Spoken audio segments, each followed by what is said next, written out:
अमरावतीमध्ये राष्ट्रवादी अजित पवार पक्षाची मंगल कलश रथयात्रा आमदार संजय खोडके आणि आमदार सुलभा खोडके यांच्या वतीनं आयोजन करण्यात आलंय। महाराष्ट्राचा गौरव तशी सांस्कृतिक वारसा जोपासत रथयात्रेचं आयोजन करण्यात आलंय।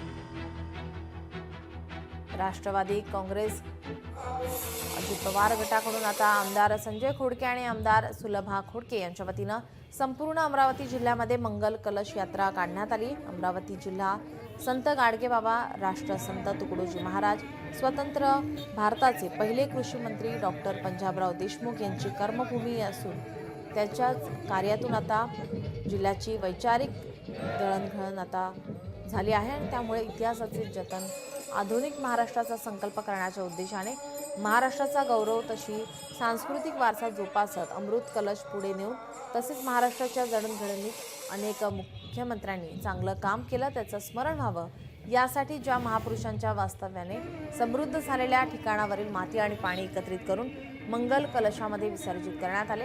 अमरावती जिल्ह्यातील तुकडोजी महाराजांच्या कर्मभूमीत संत गाडगेबाबा यांच्या जन्मभूमीतील पंजाबराव देशमुख यांची जन्मभूमी तसेच कोंढाण्यापूर येथील आई रुक्मिणी भूमीतील आता माती आणि जल एकत्रित करून कलश यात्रा काढण्यात येणार आहे। या मंगल कलश यात्रेचा जोरदार असं स्वागत करण्यात आले। यावेळी एवढी मंत्री आमदार या ठिकाणी उपस्थित होते।